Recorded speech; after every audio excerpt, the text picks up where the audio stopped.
You know, you are the salt of the earth. But if you lose your flavor, to be honest with you, wherever you go, you're actually getting in my way now. Because the things that I would like to grow, I can't grow because of unsalty salt that's just laying around. It's kind of sad when you think about it. This one little if has a lot of different implications. You guys remember when Lot and his wife were leaving Sodom and Gomorrah and how she looked back when she was told not to look back? She turned into a pillar of salt, good for nothing. Never moved from that place again. That was it. Now, regardless of how you see these things as literal or metaphorical, makes no difference. The principle remains the same. I've said repeatedly over the years that church is supposed to be like grains of salt being sprinkled out, not like a pillar of salt that's absolutely worthless. These big churches where it's a great big, and I'm not against big church, it's just that it kind of fits the picture. People gather together in a building someplace for an hour, thousands of them, and then they're like a pillar of salt instead of going out and actually impacting their communities or whatever it might be. I like the fact that Jesus says to them, you are something that you don't know you were. And now I'm telling you, you are the salt of the earth. It's basically a revelation.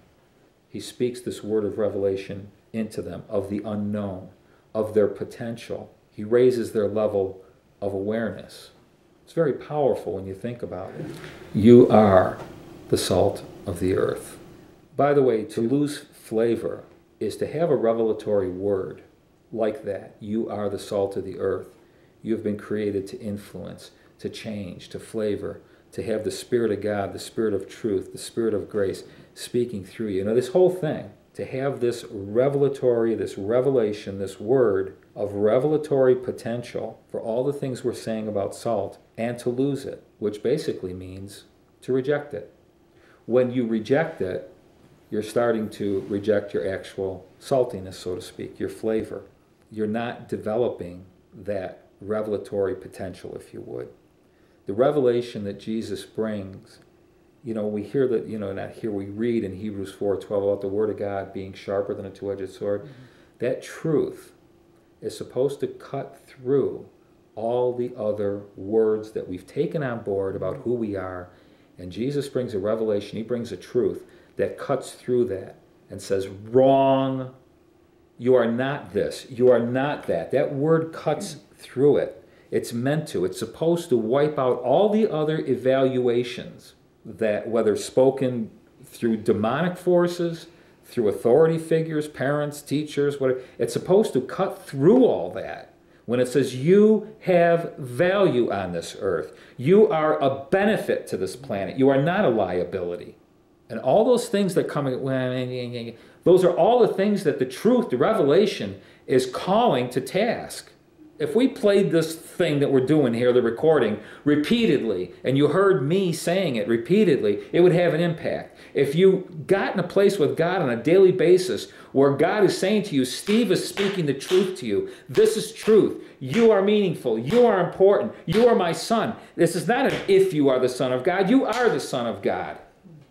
And if we got that pounded at us, we would just find all these things, the spaghetti lies that have entwined themselves, and whack, just being chopped off. That's what Jesus is trying to do. He's not saying, if you are the salt of the... No, you are the salt of the word. The if comes on if you don't act like the salt of the earth. That's where the problem comes in. That's what the if is actually about. Not if you are something. The known is you are something. But he shows us the possibility of losing our passion, of losing our purpose. He says it is possible. He doesn't say what the possibility is. He doesn't say how it happens. But all of us in this room have been around long enough to know how it does happen. It happens through all those negative words, through all those situations that we don't understand, and either the devil or some person is very quickly there to tell you what it actually means. Both of their messages are straight out of hell. And they're trying to drag us down into a place of worthlessness, where we do feel like we're being walked over by the world. And that is not a Christian perspective, by the way. That is not humility. If somebody ever told you, well, that's what Christians are, we're here for people to wipe their feet on, and that you're a doormat. Wrong. That's a bad word. That's a really bad word. When we've been called children of light, when we've been called the salt of the earth, when we've been called everything but doormats. There is no virtue in being a doormat. We are signs, not doormats. We are signs pointing to something. And it is hard to point to anything when somebody is standing on you, under their feet. We've got all kinds of words that have been spoken to us. I go ballistic when I hear people saying, well, you're just, you're a sinner. That's, we're sinners. We're sinners. You know what? If somebody tells you you're a sinner long enough, whether you like it, you'll just keep sinning. Because that's what you are. You'll act on what's been spoken into you. You notice how Paul repeatedly talks about being saints? You're saints. You've been called of God. Peter, royal priesthood, a kingdom. All these words they're not hype. This is not hype. This is truth. It's revelation of who we actually are. You are the salt of the earth. Salt, you're no good. Well, we got a problem then, because Jesus just said that when the salt loses its flavor, then it's no good. Now, it doesn't take a rocket scientist to realize that salt is good. It's a very simple equation. It doesn't take a mathematical genius to figure it out. So every time somebody says to you, you're no good, the only thing you can say is, well, you know what? If I've lost my passion, my purpose, and I haven't acted on these things that God's, if all of that, if it's done, and I literally have allowed man to throw me on a path, and they're all, well, then I guess I am no good anymore. But that's not what Jesus says. Jesus says, you are the salt of the earth. Ball's in your court, not mine. I told you. And I also warned you the implications of taking on any other truth other than the one I am speaking to you. There's a price to be paid, and men will make sure you pay it. Because the men are the ones, it's not God that throws you on the path to be trampled. He doesn't say that. He says men throw you on the path to be trampled underfoot. A place that we were not designed or destined for. He says, you are the salt of the earth. You don't have to be an English major to know that you are is a present tense verb. That means now. It doesn't mean you will be. It means now. We do have a mission. I know it's been pounded a zillion times, the gospel. And that's good. Everything we're talking about is good news. It's part of the gospel. But Jesus puts it in simplistic terms. You influence people wherever you go. The warning that he gives us with the if is really should be looked in sense of a consequence. That if you're not being what you are, which is what he says we are, that's really the bottom line of this. If he said this is what you are, and we basically walk away from it, he's just saying there's consequences to that. He doesn't say he's going to throw us on a footpath someplace for people to walk on. That's not what he said. If we reject his word, whose word are we going to believe? Whose word are we going to accept? Men, what is their word going to bring us? A backache and a headache, because they're going to walk all over us. They'll use us when we've forsaken our passion and our purpose. We will be used for something that we were never designed to be used for. There's no sense looking at the world and say, oh, they're so bad. No, we're the ones that were given the revelation and the truth. We're the ones that are rejecting it. It's like a self-imposed rejection of this revelatory word that God gives us, what we are, what you are. The trampled underfoot, the Jews would have understood, because that's exactly what they did. We don't do that with our salt. But what the Jews did when the salt lost its flavor, they didn't throw it in the field, because what would happen? It would ruin the field.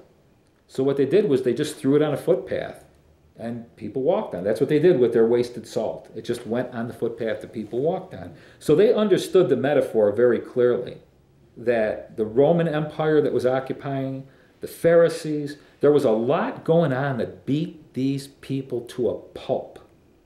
And Jesus is standing there saying to them, you are the salt of the earth. I don't feel like that. I'm not saying that you have to feel like it. I'm telling you what you are. If you act upon what I say you are, you will start to feel like what I'm saying. But you need to act upon what I say you are, not what anybody else says you are. John Shea, a guy that I read, he says that when Jesus gives a warning, it's intended to push freedom into action. In other words, he sets us free with his word, And then to give us a little boot on the butt, he kind of gives us this warning, the consequences if you don't act on it, which I thought was a really nice way of putting it. It's not a threat.